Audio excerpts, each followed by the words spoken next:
व्यंजन संधि।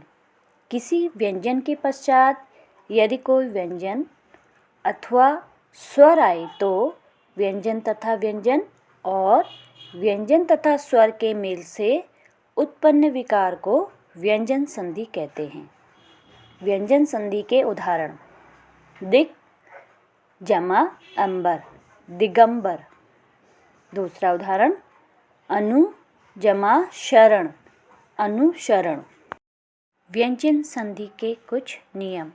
पहला नियम: यदि क, च, ट, त, प के बाद कोई स्वर हो या वर्णमाला का तीसरा या चौथा वर्ण हो तो ये व्यंजन अपने ही वर्ग के तीसरे वर्ण में बदल जाते हैं। जैसे कुछ उदाहरण: वाक जमा ईश। वाक शब्द का अंतिम वर्ण क और ईश शब्द का प्रथम वर्ण ई के मेल से क अपने ही वर्ग के तीसरे वर्ण ग में बदल जाएगा, जिस कारण वाक जमा ईश की संधि होगी वागीश। इसी प्रकार दूसरा उदाहरण: उत जमा घाटन।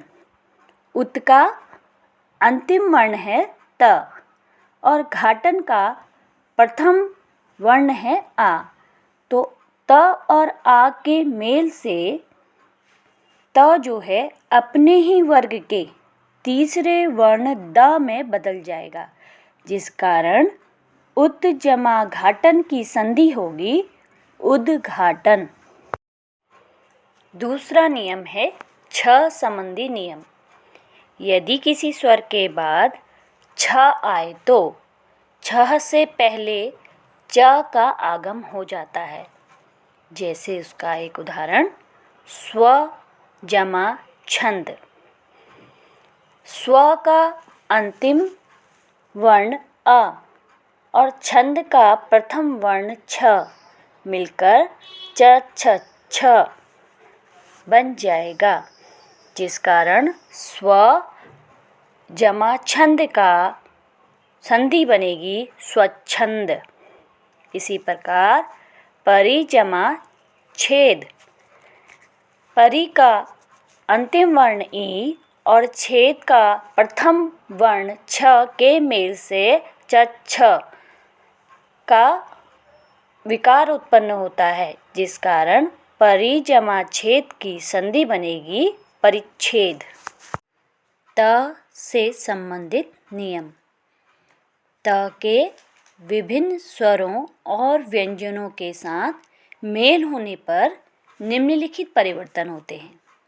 त का यदि च के साथ मेल होगा तो च में बदल जाएगा। उदाहरण: उत जमा चारण, उच्चारण। इसी प्रकार त का यदि मेल छ से होगा तो छ में परिवर्तन होगा। जैसे उत जमा छिन्न, उच्छिन्न। तीसरा देखिए, त का यदि मेल ज से होगा तो इनके मेल से ज विकार उत्पन्न होगा। जैसे उदाहरण: उत जमा ज्वल, उज्ज्वल। चौथा उदाहरण देखिए, त का मेल यदि ल से होगा तो ये परिवर्तन ल में बदल जाएगा। इसका उदाहरण: उत जमा लास, उल्लास। म से संबंधित नियम। म का मेल यदि म से हो तो म अर्थात द्वित्व हो जाता है। जैसे उदाहरण: सम जमा मोहन, तो इसका संधि होगा सम्मोहन।